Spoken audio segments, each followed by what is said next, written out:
So this is our second class in the ideas of preparation for Pesach, but you can ask questions on anything. So we weren't here last time. You have some questions, and we'll pick up.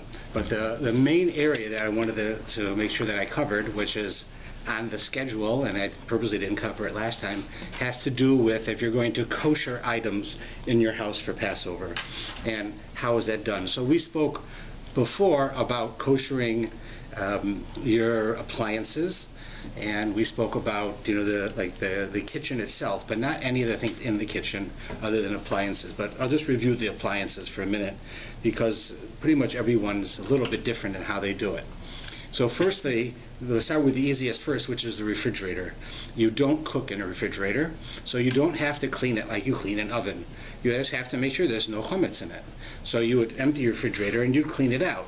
If you want to, of course, you can go into the corners and everything. I mean, you should, to make sure everything's clean. And if you want to really be sure, you can use some bleach or some type of a cleanser on the surfaces. And then if you miss even a little bit, it's spoiled. It's no longer considered food, and it wouldn't be an issue. But you really cleaning it is sufficient. You can put things on the various shelves, but I strongly suggest that you do not put aluminum foil all over the shelves, because a refrigerator is made to circulate air, and if you put aluminum foil on all of the shelves, you will cause it to not be able to circulate air. And while your refrigerator probably won't break within a week, because of it, it will harm it, and it will make it not work correctly. So you'll have one cold shelf and one not so cold shelf, because the air is not circulating, and the thermostat's reading is only reading a part of the refrigerator.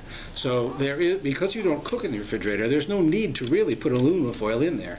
The real need is to make sure there's no chametz, right? And so you do that. You clean it, and you take everything out, and you can put your Pesach food into it. And the same thing with the freezer. You don't cook in a freezer. You should clean it out. You want to do some spring cleaning and also thaw your freezer. That's fine. Just make sure there's no chametz in it, and then you can use it.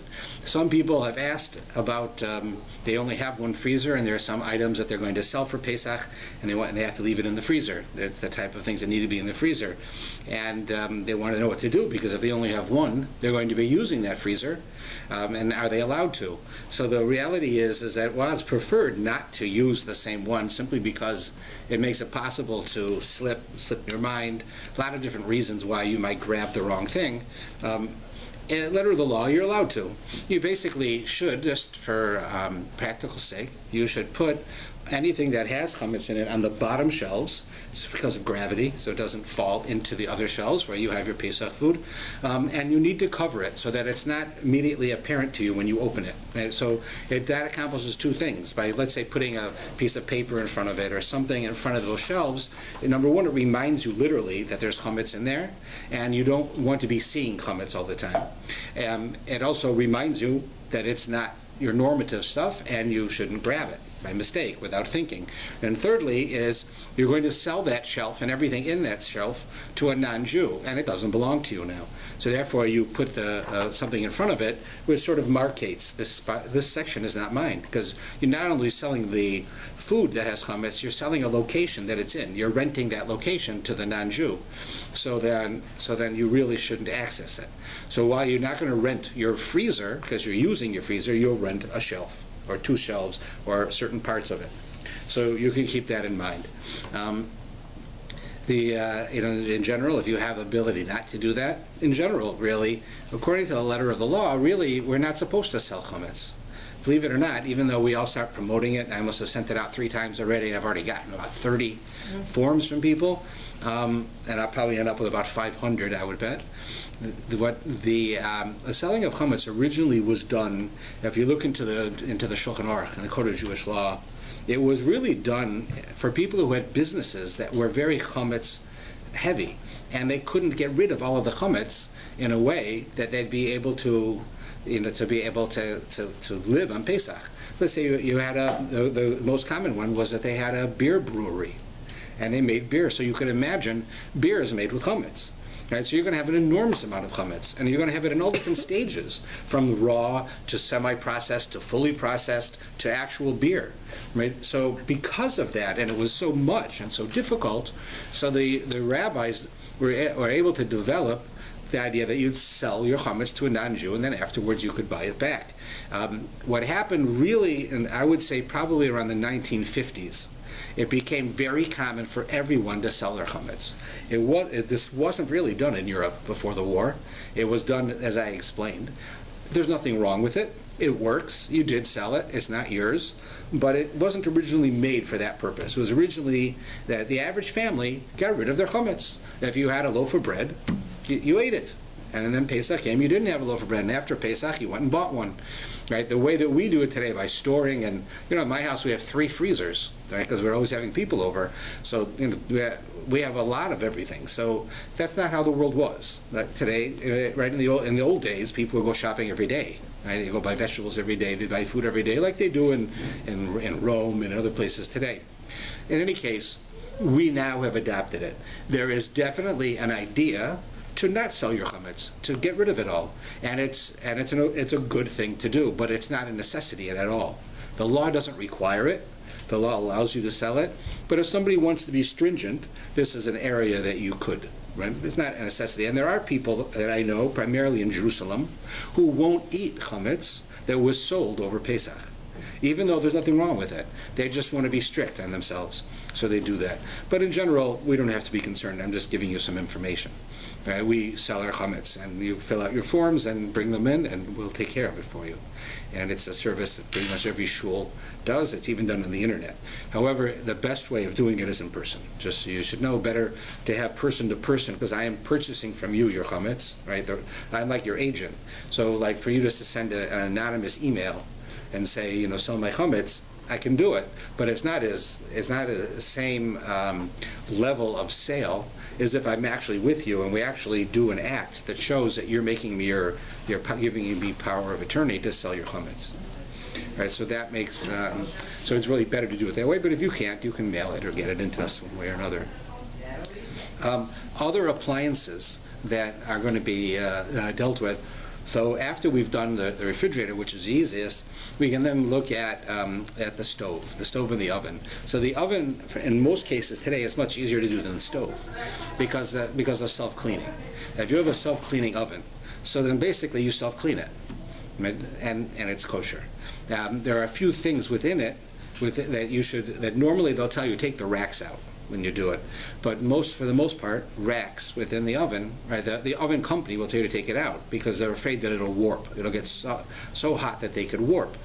Really, if you leave them in, they will become kosher. It'll kosher them. It's the highest possible heat you could use. So if you leave the racks in there, same thing if you take from your stove. If you have a gas stove and you have iron grates on your stove that you put your pot on, and those won't melt. You can put those in your oven also, and they'll become kosher for Passover. You won't have to do anything to them. If you have an electric stove, of course, the burner itself, right, you're not going to put it in the oven. Right? We'll deal with that when we talk about stoves. So the easiest way of dealing with an oven is by turning it on with self-cleaning, and it's done.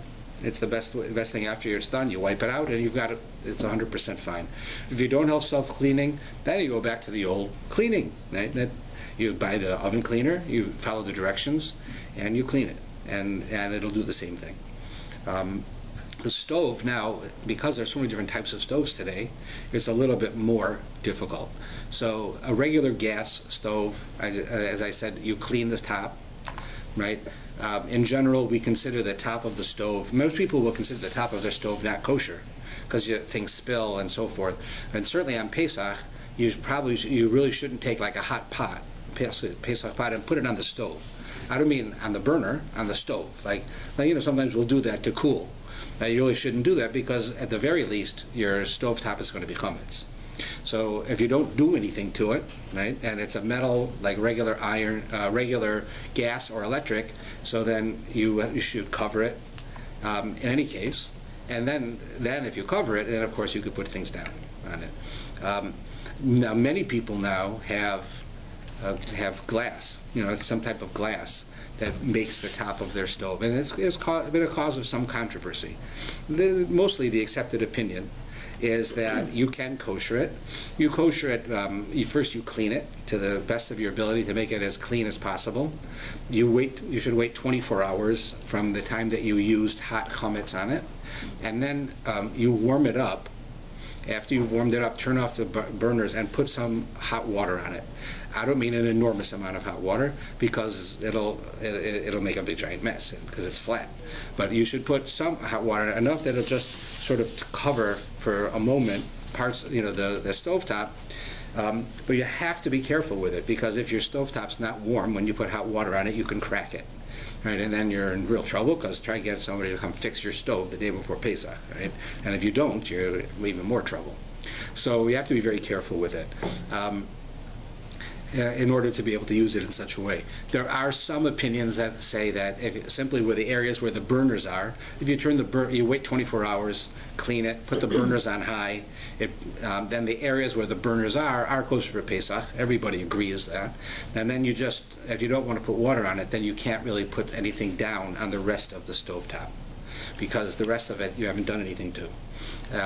Therefore, if you want to put, if you go and buy some pot holders or pot warmers, or like these little pieces of wood or cork that you put pots on when they're hot, you can buy those and put it on it. But it's a bit more careful. Some people don't allow them to be koshered at all, because it's a real question as to what the substance is. Is it glass? Is it like china? But overall, people are allowing it. Another area of controversy is your microwave. So some people don't allow microwaves to be koshered, but I always have, and my teachers in yeshiva always allowed it, and always since microwaves were invented at least. So, and basically the process is again, you wait 24 hours. The idea of waiting 24 hours after using hot chametz is that there are certain laws in the laws of kosher, which apply with chametz as well, that say that you no longer have as serious a worry, because whatever is absorbed into the stove or into this object is spoiled. So one law says that food that is left exposed for 24 hours is spoiled, that it's no longer considered food. You wouldn't eat it, and an animal probably wouldn't eat it. It would make him sick. He wouldn't want to eat it. He could smell it. So therefore, it's considered not long food. So one thing we do is we always wait 24 hours before we do the process, in case you did it wrong, in case there's other opinions. It just makes one a safeguard. The second safeguard is cleaning something with soap, because soap, when it comes into contact with food, is considered an object that destroys food, that ruins it. And therefore, simply by putting soap, like cleaning your refrigerator with soap, right, or with some type of cleanser, whatever food might be in there, any little crumb, is no longer going to be considered food to the letter of the law. So therefore, while you want to get rid of it, if somehow you miss something by putting this type of spoil on it, like soap or some type of detergent, you are therefore making it so that there's less of an issue. Right? So the best thing always is, whenever you're going to kosher something, is first you wait 24 hours. Secondly is you wash it. Now you've taken two opinions that are saying that whatever food is here is gone. Now kosher it. Now that way you have basically three ways that you've done this. So stovetops, right, you kosher. Ovens we can kosher. Microwaves, what we do is you wait 24 hours, and then you you make sure it's fully clean, as I described, which is not hard to do because they're usually like plastic, they clean easily. And then you have to, if you have a glass inside of it, you need to wrap the glass in saran wrap, because if you put anything else in there, it'll affect the microwave. Saran wrap is perfectly acceptable in a microwave, and this way there's nothing coming into direct contact with the glass. Now, in general, we believe that glass does not absorb. Like the metal will absorb. When metal gets hot, it gets big, then pieces of food go into it, and it gets cold, it gets small again, and there's food stuck inside of it. So the next time you heat up that thing, you'll heat it up, the food comes out, and now you have chametz, right? That's in metal. Mostly we say glass doesn't do that. Glass, as a physical properties of glass, that is, it won't do that. But nevertheless, we're stringent on Passover, so we should wait the 24 hours and cover it. And then after you've covered it with saran wrap, which you can change throughout Pesach if you want, but you cover it with saran wrap, then take a glass of water and you put it into the microwave and you run it on high until the water boils to the point that it has steamed up the entire inside of the microwave. Then you turn off the microwave, take out the water, and wipe the microwave clean, and it's now kosher. This is, by the way, you can kosher it between milk and meat the same way. It's the same thing with Pesach. Right, so that's how you do that one. Toasters and toaster ovens, I could teach you how to do it, but the real problem is that it's almost impossible. I mean, to really clean a toaster, which I don't know what you would use it for on Pesach anyways, but if you wanted to clean their toaster, it's always good to clean it, but to make it kosher for Pesach, it would be, the amount of work is not worth it. Whatever it is you might think that you're going to do with it. The same thing with a toaster oven. There are just so many crumbs. By definition, you put bread in there. Bread when it gets toasted, it becomes, hard, and it's easy to crumble. It crumbles into such little pieces. It goes into every nook and cranny, and it's almost impossible to get rid of it. The other object that's similar to this is a barbecue. You simply cannot kosher a barbecue. It's physically possible, but the hours and hours and hours that you'll have to take to try to do it, and the chemicals you'll have to use in order to clean it, it's just not worth it. So if you really want to have a barbecue for Pesach, buy yourself either one for Pesach, or if you're going to be replacing your barbecue, replace it the day before Pesach, and you've got one for a year. Yes? Just back to the microwave, what glass should you use? Does it matter if it's a Pesach glass or a regular glass? Well, it really won't matter, but what I've noticed most people do is they use disposable. Like a plastic cup or a styrofoam. Either one will work. Styrofoam can't put in a microwave. Yeah. People they put styrofoam like TV dinners all the time. But not the styrofoam ones you buy in the grocery stores. Those little like a cup, ones. the styrofoam cup. Right? Same idea. It's made of the same material. Just don't put gasoline in styrofoam. That chemically will melt it and melt the styrofoam. Not by lighting the gasoline, just the gasoline itself. All right, that had nothing to do with anything. So now it's the microwave, and those are the things you can't kosher. And basically, those are the appliances. Now, it was very common when I was a kid that the people would kosher everything. My mother would kosher silverware, and she'd kosher glasses, and she'd kosher pots and pans. I don't know how she could imagine that she would use all of this in 1 week, but she probably did. I mean, she used to make a lot. But today it's less common, and it's encouraged for people not to kosher things, because you can make mistakes quite easily, and things can go astray and not work right. And there's lots of details. Like you can kosher a knife because a knife is made of metal, but you have a knife with a wooden handle, you can't kosher the wood, and you have to take the whole knife apart and clean underneath it. It's just not worth it. So if you buy yourself a set of knives, you don't have to buy the top of the line. It's only for a week every year. So you buy yourself knives. What I suggest to people is that you buy, if you are used to koshering, buy something every year, one thing every year, and then you'll lessen what you have to kosher. Eventually, you'll be done.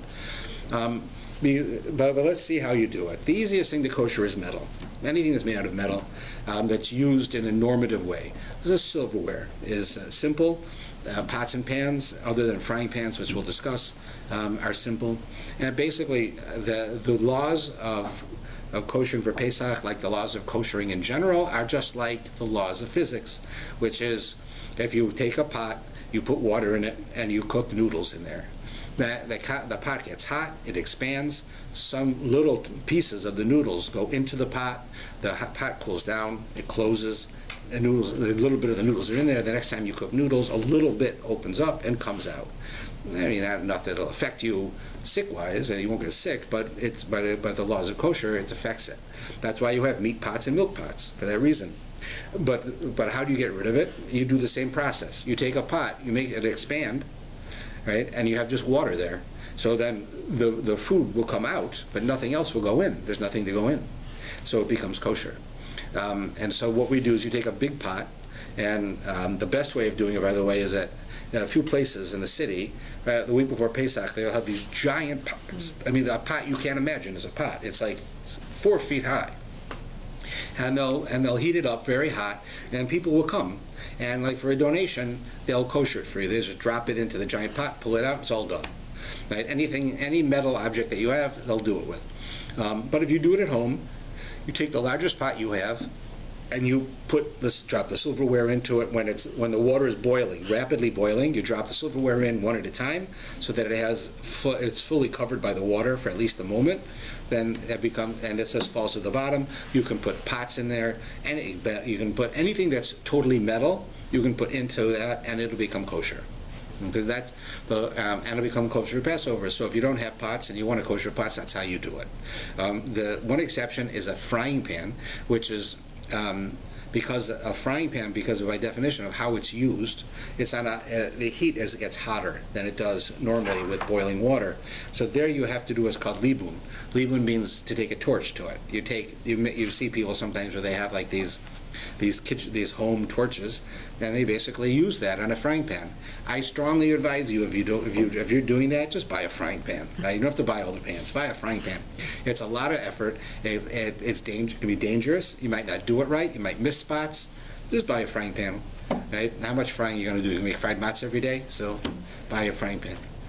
But if you have to, that's how you do it. China. We really can't kosher China.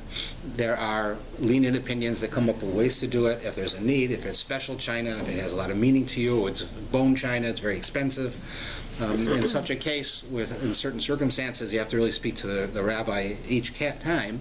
But you can, if you wait a year without using it, it becomes that's another opinion that makes it kosher, that it would be kosher. But you have to speak to someone before you do it. Because it's a lenient opinion.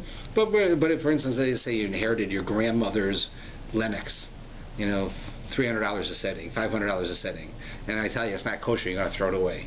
Right? So there already is that something that's dear, it's worth a lot of money, it means something to you even if it didn't, so you'd be allowed to be lenient. But you really have to discuss it with someone.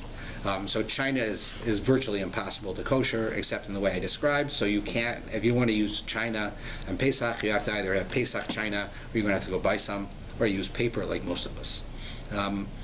The other things that are problematic is glass. On the one hand, well, I said it was for the longest period everybody koshered glass, and since it didn't absorb, the way they did it was that they'd fill up like their bathtub with water, and they'd put the glass in there, and every 24 hours over a period of 3 days you would empty the water from the glass, from the whole bathtub, and then refill it. At the end of 3 days it became kosher.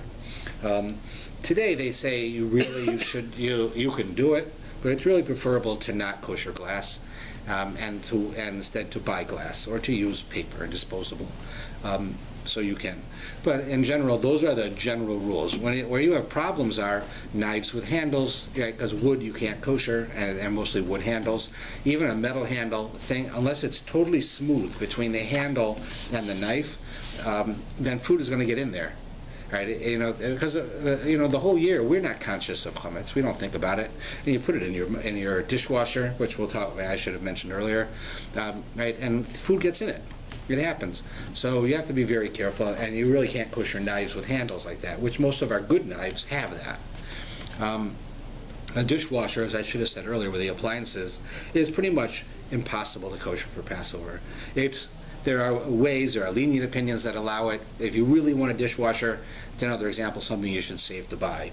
About $125 for a cheap one, one of these portable ones that you can wheel in and out of the closet. You're only going to use it 1 week out of a year, so you can buy the cheapest one.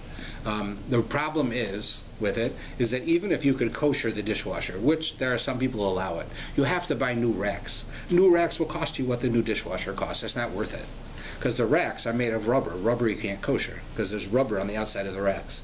If you have an institutional dishwasher that heats very hot and it's totally stainless steel, which if you have, you're doing pretty good, you can kosher that. First thing is you have to flush through the system, because there's a lot of food in the traps at the bottom. Right? You want to get rid of that in case the water backs up. So you have to flush it through, and then you'd kosher it. But I don't believe that any of us have a stainless steel, totally stainless steel one. I mean, mine has stainless steel on the outside and the inside, but my racks aren't stainless steel. So otherwise, I strongly suggest you don't use a dishwasher. Right? Let your husband be the dishwasher, or somebody in the family be the dishwasher for a week. Right? All right, Morris? There, I gave him a job. And things that you can throw away. Yeah, and use disposables. Paper plates, Right. lots of paper plates. Also, for the dishwasher, somebody suggested that you put in, like you got a big dishwasher, put in all your dishes from your meat cupboard. So you can use now you can use the cupboards. shelves. Yeah, that's a good idea. It's better than taking them downstairs. Yeah. It's better than taking it downstairs, right? Uh-huh. So that's basically koshering, and that's basically how the kitchen works. We did talk before about some of the other rooms of the house. Basically how it works is if you have little children in the house regularly or all the time, you have to consider that food can be anywhere. I mean, we give a kid a cookie, we don't think in, let's say in October that, where's he going because it might be chametz. We don't think about it. So you're going to find them under your pillows, in the couches. You're going to find it on the floor. You're going to find it everywhere. If you have an animal, same thing. Right? One of our families here, they could be a sitcom. These people, they have a dog who is the craziest dog I ever met. This dog will go, and he did this. He went and he took chametz food from here at Pesach, and it disappeared. They didn't know where it went. On Pesach, during the Seders, he went to everyone's room and left them a gift in their beds. Having no idea, of course, it was Pesach, but thinking he was being nice. And he took his stash of chametz food and he put some in everyone's bed. And this is a true story. I know firsthand. I saw it. So animals also, you have to be very careful. So in general, you have little kids in the house, you have to wash the toys. Right? The toys that are washable. You have to check pockets of clothes for chametz, even our own clothes. We really check anything that you might use. You really should check for chametz, and you'll find it. Believe it or not, you'll find it. I always tell the story about the guy who, he had like this special rabbinic kittel. Kittels in general don't have pockets because they're for dead people. Right? What are they going to put in the pocket, right? So we wear a kittel on Yom Kippur and on Passover. So the guy put his kittel on. He had a special one because he was the rabbi, so it was a little bit fancier and it had pockets and things. And on Yom Kippur, after it was over, he stuck a cookie in there by mistake. It was breaking the fast, so he put a cookie in his pocket because he had to run out, and it was there at the Seder because he didn't check. Who's going to have to check a kittel? But you have to be careful with those things. Yes. Okay, when you said wash the toys, are you talking about toys that maybe have cracks or you see crumbs in them, or you mean like just every toy needs to be washed? No, there's no. It's not like an absurd law. It's based on reality.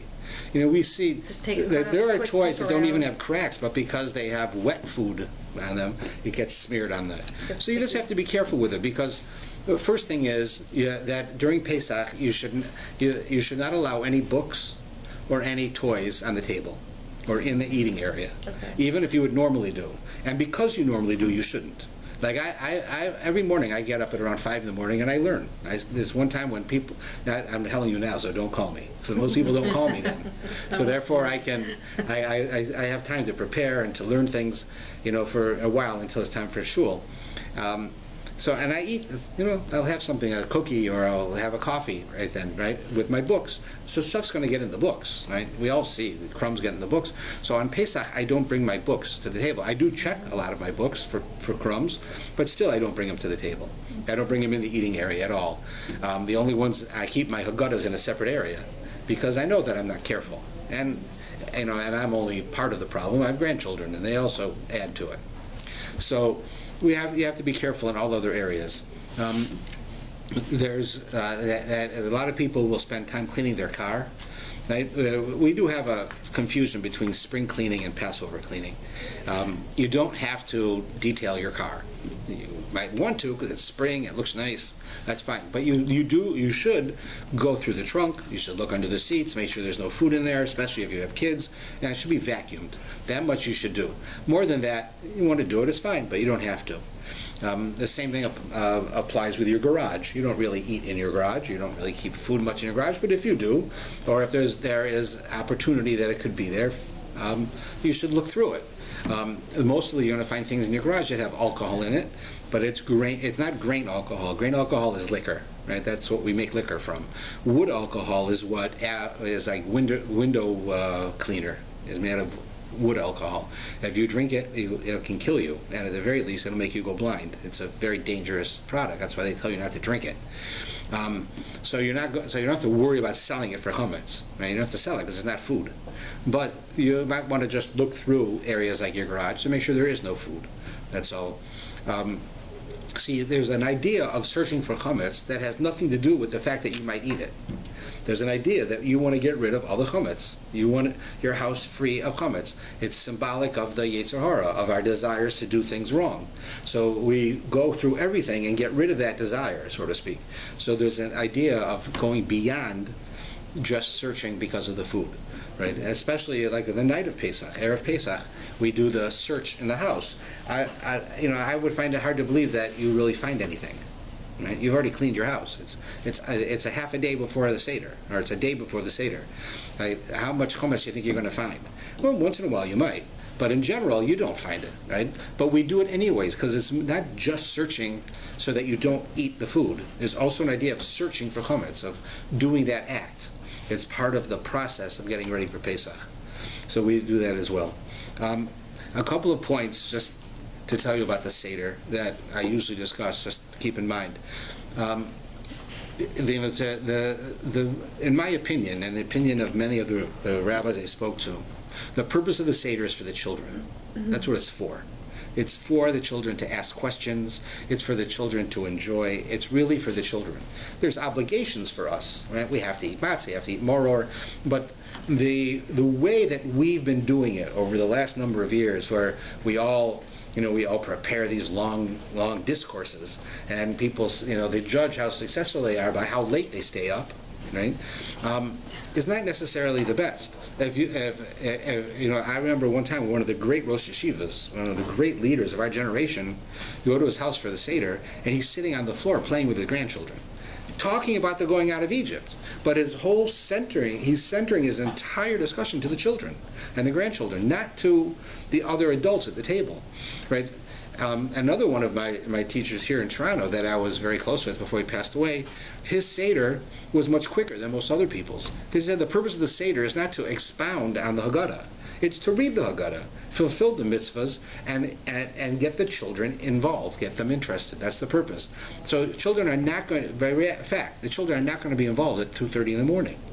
So the real idea with the Seder is to really spend time with the next generation, to get them to ask the questions, to talk to them, to give them candies, to play with the little toys and the 10 plagues and all that stuff.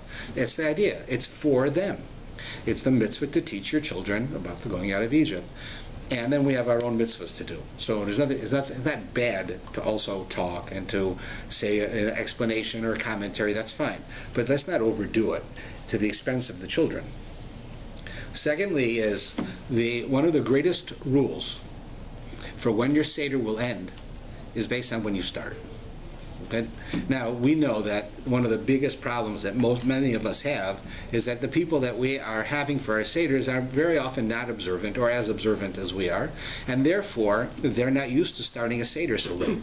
Because we start on Passover. Passover is late, especially now. The clock's changing this Saturday night.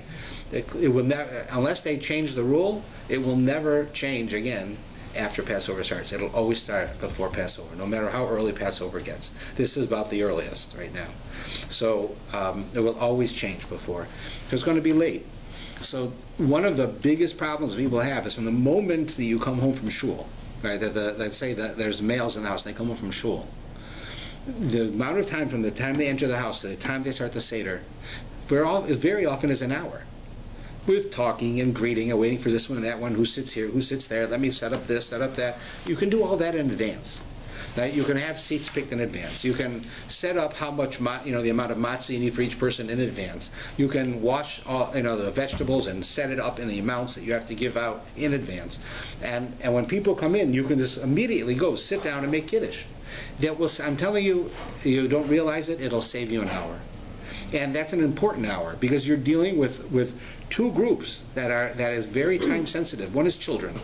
This is very time sensitive. Even if the children take naps during the day, it's still very important that the earlier you start for them within halacha, the better. And the second is the people who are not that interested in spending a long night listening to the Haggadah.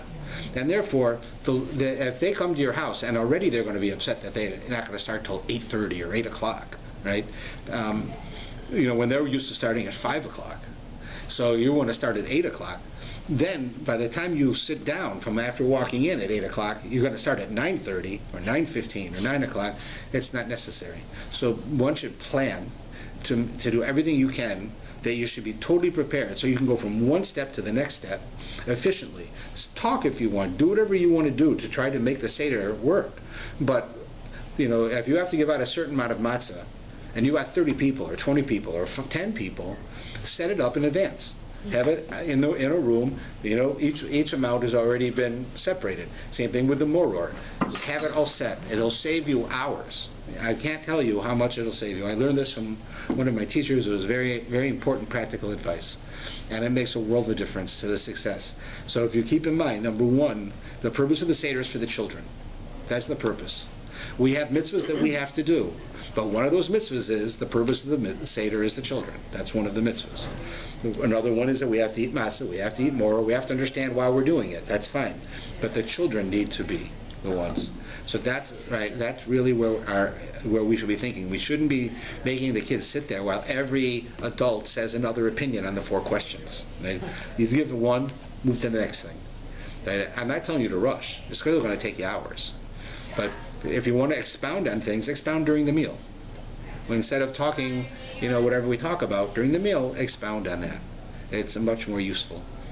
Talk about the 4 questions during the meal. If you don't want to have 10 people, explain it during that part. Okay, that's another one. Another thing to keep in mind is the amounts that you have to eat and drink. And the first thing where people make mistakes is with the amount of wine. And that's why people get sick, they get drunk, or they fall asleep. It's because we drink far more wine than you have to. So here's the rule. The first cup of wine has got to be the largest. As far as ounces, approximately 5 ounces. Approximately. Some are 5.2, 4.8. If you have a cup that's 5 ounces, that's the best. Because there's certain rules. For instance, you have to drink approximately 5 ounces for the first cup. 5 ounces is not that much, by the way. It's a bathroom cup. Little tiny cups, 5 ounces. So you'd have to drink that much for the first cup. It's preferred to drink the entire cup. So if you have a cup that's 12 ounces, you only have to drink 5. But it's preferred to drink the whole cup. So get a 5-ounce cup. Right? Buy a small cup. The cups 2, 3, and 4 have to be 4.2 to 4.4 ounces. It's even less. So if you still use the 5-ounce one, at the end you've had 20 ounces of wine, right? But if you use a 12-ounce cup, which many of us use, or a 10-ounce cup, you've had 40 ounces of wine. Imagine the difference. So you get small cups that fulfill the most stringent opinion you want. You want to follow the most stringent opinion of the Chazon Ish, everybody, whoever you want, follow it. But follow it. Don't use our regular cups. Use the smallest ones that you can get that at least hold the minimum.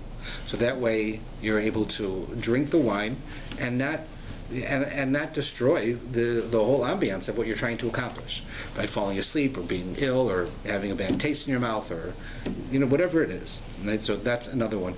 Now the matzahs also, in Judaism everything has definitions. So when it says you have to eat matzah on Pesach, it says how much. So if you look in the Gemara, it tells you all of these. But one of the things you should do is you should measure the amounts before the Seder starts. That way you're ready. You don't have to sit there and try to figure out each person as you're handing it around. You've got it all set right by you. You make the hamotzi and you start giving out the pieces immediately because you're all set for the mitzvah of matzah. And the same with all of the other parts of it. An important thing to keep in mind, if you look closely at the Haggadah, one section of the Haggadah is to say Hallel, just like we say in Shul. However, if you notice, you say the beginning of Hallel before the meal, and you say the end of Hallel after the meal. And that's telling us something. The rabbis who did it this way, who put this together, are telling us that your meal is a part of the ritual. It's a part of the Seder. It's not a break. And now we're going to talk about the sports, right, and have this a nice meal and go on for hours. The meal is a part of the Seder, which means it's not the center part of the Seder, right? In fact, if I had my way, I wouldn't have this big fancy meal with turkey and meat and this and this and this. I would have like one course, and that would be it. But that's not how the world is, and the idea is because it takes so long right? And it takes you away from the other parts, and you feel so heavy. It's already 11 o'clock at night, and you're eating like that. It's very difficult. You don't have to have a big meal. You have to have a meal according to Jewish law. You have matzah, you have some fish if you'd like, a piece of meat or a piece of chicken, you can finish it. That's all you have to do. But in any case, what it's telling you, Hallel at the beginning and Hallel at the end, is telling you that the meal is a part of praising God. And therefore we have to keep that in mind, what our frame of mind is. What are we going to talk about during this time? How are we going to act? Because it's a part of the ritual. It's not like time out, let's eat. Okay, time in, we're starting again. Do you have a question? How important is it to serve fish and savour? Well, it's important to the point where it says that a wealthy person has more than one main course. And even though our fish is an appetizer, the way we eat it, it's looked at in Jewish law as one of two main courses, fish and chicken or meat.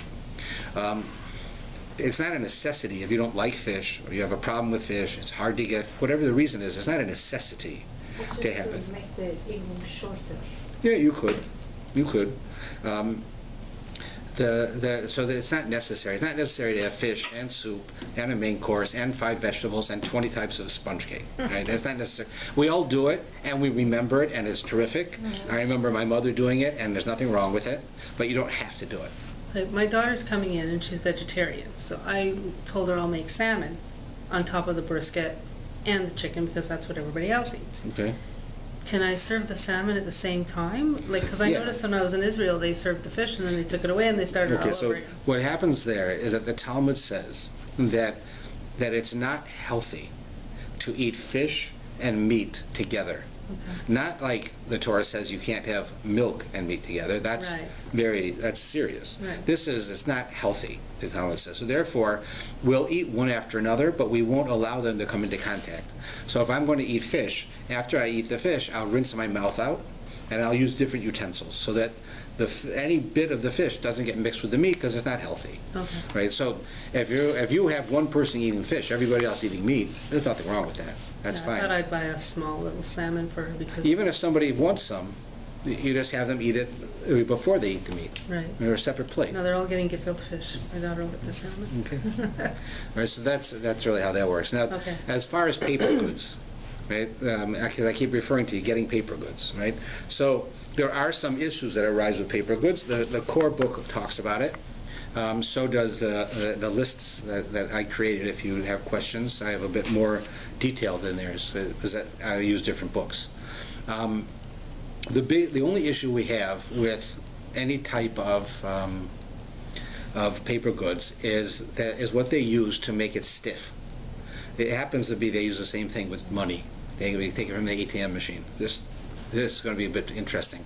It's usually something like cornstarch that makes something stiff. Right? It's used to make. If you have an inexpensive paper plate, how do they make it so that the plate doesn't just fall apart when you put some type of moist food on it?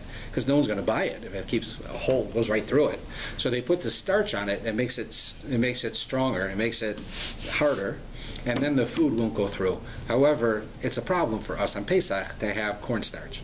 So therefore, we prefer, we don't buy those. You have ones that are certified kosher. Right? You actually have it where it says there is none. You have plastic. Right? Even the inexpensive plastic plates, there's no problem with those. You have styrofoam. Those are a problem for the green world, but they're kosher for Passover if you wanted to use styrofoam. And the green world should be taken into consideration, but it is kosher for Passover. So your best bet always on Pesach is you buy some you can buy. There are a number, and they actually tell you certain brands in here that you can use that don't even say specifically that they're kosher for Passover, but they have it. I'll see if I can find it while we're going. The plastic ones from Costco, they're good. But yeah, they're plastic. It's in here, and I can look it up for you if I don't find it while we're talking. But all plastic is good, no? What? Isn't all plastic good? Yeah, all plastics are fine. Plastic is fine. It's And only the kosher paper, No. right? It's also napkins. Okay, napkins also have the starch on it. Let's see. I know I saw it, and I was going through some of these that they talked about it. Let's see. I have to see what they put it under. paper products. See, disposables, okay, disposables. Here's what they say. Paper, plastic, styrofoam, plates, cutlery, and cups, and napkins and paper towels. They're saying that this year do not need Passover certification. However, many paper plates, napkins, and paper towels contain cornstarch. Therefore, it is recommended not to use these products for hot or moist foods unless they have Passover certification. So therefore, paper, and it doesn't mean styrofoam or plastic, but paper, if you want to use the paper plates to put a piece of matzah and cream cheese, right? No problem. Your problem comes with something that's hot and moist, because then it'll affect the cornstarch and it'll come into your food. So there you would use plastic or styrofoam, or ones that are certified kosher, which you can find. And then they say, like, paper cups are recommended for cold drinks only, because a hot drink could also, paper cups are made stiff because of the cornstarch. You can't taste the cornstarch, but it's there. So that's what they say. So it's very common to buy. If you go into Sobeys or any of the stores that have Passover stuff, they have the Passover certified paper plates and things. And if it's too expensive, then go with the plastic. You don't have to buy it. Yeah. But what about the paper towels? Can you just take off one layer, or it doesn't work like that? Well, I was a bit surprised with that, where they say that they have kosher ones. I've seen that, ones that are certified kosher. But I also have a list of some regular brands that I don't have that part of the list. I didn't know I was going to do this part, but I have it. If you call me, I can just tell you. The same thing with the core book has a number of things that are kosher for Passover, like certain toothpaste and things that you don't have to get certification. But I have a larger list of things that I've gone over and that I've spoken to. The core has a list that's certainly big enough. I mean, it's only a week. How much toothpaste do you need? Right?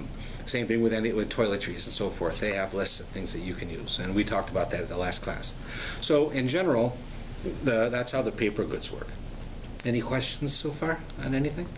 I just want to know, the fridge has also got a big freezer, so I take my things from the big freezer to the fridge freezer, and then I close that. Right. Do I have to sell that? But I'm never going to open it. No, but you do have to sell it. 'Cause where you keep the chametz, yes, you're supposed to rent that with the chametz, because the person who's buying your chametz has to have a place for it. Right. Otherwise, he's using your place. Well, you can't have chametz in your place, right. So it has to be his place. So you're renting it to him. Just as an interesting point, when we said it's a little bit more intricate, because, for instance, there's a law of taking your pots to the mikveh when you buy a pot. So it comes from a law in the Talmud. It tells us that the ancients, they used to, when they would make things, they would offer it to their gods. Right? They would, make a pot, let's say, and then they would, as an offering to their gods, and then if they would put it in their store, they would sell it. So you'd come in and you buy this pot, and this is just a pot to you, but it was already used for idol worship. Right, and therefore we say as a manner of cleansing it in a spiritual sense, you put it in the mikveh, and it gets rid of whatever type of negativity might come from being offered to an idol. So that's where the idea of going a mikveh, putting stuff in the mikveh, comes from. A non-Jew owned it; they could have done that. So the law says if you buy a pot, a pan, or something like that from a Jew or Israeli made, you don't have to take it to the mikveh. But if you buy from a non-Jew, you have to. So what happens now is you take all your pots, pans, and dishes, right, all of them that you own, and there's chametz in them. So you sell it to a non-Jew, right, for Pesach. Well, now the non-Jew owns your pots, pans, and dishes, which means when you get them back, you have to take them all to the mikveh because they were owned by a non-Jew. So that's why selling chametz, you have to be careful. So what we do is we very clearly, you don't do this, you just write down pots and pans. But we do is that the rabbis do is that we put it into the contract, and we tell the non-Jew, you're not buying the pots and pans, you're buying the chametz that's in the pots and pans. So therefore, they won't own your pots and pans. You don't have to take them to the mikveh again, right? But when some people that I deal with, they don't understand it so well, and they think they know everything. So they say, I don't need the rabbi to sell I sell my own chametz. So they go to their next door neighbor or their brother-in-law who's not Jewish or whatever, and they sell them the chametz. But now they got a problem because they didn't necessarily do it right. Maybe they didn't sell it at all, and then they owned it the whole time, right? Or maybe they sold it. Now they got to take their stuff to the mikveh. right? So it's always something. If you don't sell, by the way, if you don't sell chametz, right, and you do it consciously, so then you can't eat it after Pesach. It's a rabbinic law. That's why we announce at the end of Pesach certain stores you can't go to for a certain period of time, because the food that is in the store is owned by a Jew. The store is Jewish, and they haven't sold their chametz, right? And therefore you're buying chametz that a Jew owned over Pesach, and you can't do that. Now it's not so common today. It used to be, when I first moved here, Food City, which is now Sobeys, was owned by Jews, and they had to sell their chametz. Now what they did, I mean, there was Sobeys and Food City was really the same as far as how you saw it with all the kosher food and everything. So they did, but other places didn't, and you had to wait a certain amount of time. You also had a problem with while this Sobeys might sell their chametz, but their main office doesn't sell their chametz. They're not Jewish, but let's say they were. So then the stuff comes from the main office, which is owned by a Jew, and it comes here 2 weeks later. Now you still can't buy it, because it was owned by a Jew over Pesach. Now, it's not a problem with Sobeys, right? We let you know which ones is a problem and how long. And it's less and less common today, because all the stores are being bought up by these big conglomerates, and they're not Jewish owned. But where it was Jewish owned, it was an issue. That was chametz that was over Pesach that was owned by a Jew. I've had it with small mom and pop shops. Like I'll go to there's the guy who sells the party packaging guy over there on Doncaster. So every year I go in there to buy paper goods, and he always gets me to sell his chametz for him, and to make a sign so he can hang it up, right? So, but if he didn't do that, he's got all this candy and stuff in there. You can't buy it after Pesach, because it was owned by a Jew over Pesach, and it wouldn't have sold it. So they make a point of selling it. But what happens in your case? Let's say you forgot to do it. You get all crazy. You forgot, or Pesach's over and you open up a cupboard and it's full of like noodles. You forgot to look there, and you didn't use it over Pesach, and you didn't sell it. You just forgot, right? So what happens? So interestingly enough, while if it was totally forgotten, I mean totally lost from your mind at all, it's a problem. But in general, the way we write the contract is that even if you forgot, you didn't come to me until, like, I already sold the chametz, and then you come to me, which I have that every year, right? I sell the chametz at like 5 minutes before the time you have to. Like I say, 5 minutes before 11 o'clock, you're not supposed to own it anymore. Someone will come at 12 and want me to sell it, and it's too late. I already sold it.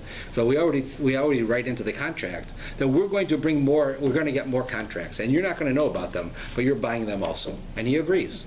So it helps. There are all types of things that we do, but it doesn't work if you do it on purpose. If you do it on, like if you say, "Oh, the rabbi told me this, I don't have to sell my chametz," that's not true. But we do whatever we can, because people are people and they make mistakes. So we try to help them with that, so that there's not an issue there. Any questions? Yes.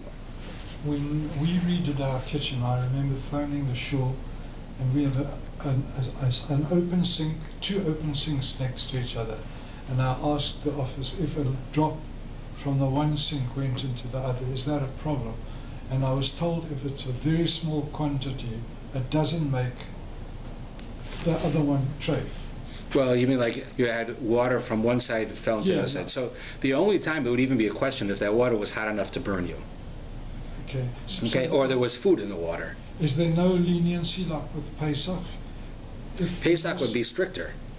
But if you miss a little piece, is there no leniency like for something very small? You mean like something sprayed over? Or something that you missed, like a very small... Well, if it's not food anymore, right? It's what would it be? If something that's in the sink that you're washing dishes and it spills over the other side, it's not food anymore. So it would most likely not be an issue. Just the sink. It's most likely not an issue. But one of the things that people who do this commonly, they'll have a cover for the other sink. When they're doing milk, they'll have a cover on the meat one. When they're doing meat, they have a cover on the milk one. And they're different covers. That's just a safeguard. But in general, it's true. The issue is that there's so little that it's inconsequential, and even if it was enough, it's not food anymore. It's destroyed. So you just rinse it out with cold water. And also, if it's not hot, it doesn't matter. Right, but I was presuming it was hot because they were washing dishes. Right, but I said it had to be hot enough to burn you. Right. Right. So there's very little chance that it's really going to be an issue. Where a bigger issue is if your sink backs up. because what's in the pipes, right? Let's say which happens to a lot of people on Pesach, right? Because you're doing all this cooking and all these vegetables, you're throwing it into the carburetor, and it's getting lost into the sewers, and then suddenly your sewer's backed up, right, in your house. Your sink's now backed up. So what's it backed up with? It's backed up with whatever was in there. And if yesterday you could have chametz, it now got chametz, right? So one of the things I always tell people is that they should flush their sinks. Right, you can run hot water through it right before Pesach starts, or if you want to be really careful, you put some type of a destructive liquid. Put some bleach in there. Then whatever comes out is not food anymore; it's destroyed. Right? Then you have to worry about it. So you're saying that matzah can even plug up sinks? What's that? Matzah can even plug up sinks, Yeah. not only people. Yeah, that's right. I would say every 2-3 years our sink gets backed up on Erev Pesach, right? It's because there's so much cooking and so much people and everything. Anything else? Yes. Well, I think this is probably a bit of a silly question, but I just want to confirm that I have some unopened packages of different food items in my kitchen that are kosher for Pesach. Can I use them for Pesach You now? can, just you have to keep in mind that that a lot, depending on what it is, some of Like these things do canned get foods stale. Or Okay. not old stuff, just stuff that is Right, also but some kosher for things do Pesach. get stale. Like sometimes people will say that they want to eat a matzah meal or matzah from the year before. Can they use it? You can, but you see, if you eat it, you can tell the difference. Right? No, You but I can just really- mean stuff that I use during the year that I might have just bought. Why should I go buy it again Correct. when it's already That's perfectly closed? okay. I'll tell you in the extreme. Somebody called me today. They bought that we've had kosher for Pesach chicken in the stores. You can't buy not kosher Pesach chicken now. Yeah. That's all they got. So someone said, she was going through her freezer and she finds the chicken's all kosher Pesach. Do I have to buy more for Pesach? They said, no, you don't have to. It's frozen chicken, right? Just make sure there's nothing on it, like on the container. Just wipe it off. It's in your freezer. Well, what's it going to do? It's when you buy it. Where do you think it comes from? It comes from the store. The store also does it. Right? It's not really an issue at all. You're allowed to do it. So if you can do it in that case, certainly in the case you have, where Check something the seals. containers and make sure there's no Yes, crumbs on it. that's right. Just make sure it's clean. Okay. Like with a can, the only problem you can have is that when you open the can, that something falls in. So it's clean. That's So all. I have a box of shmor matzah that we never used. We I never wouldn't opened. eat it. I wouldn't, but Ugh. you met my husband. You would eat it? Don't throw it out. I'll eat it. All right. Well, This I is know not he's a safe. funny guy. That's why he's so funny. He eats a shmur matzah a year old.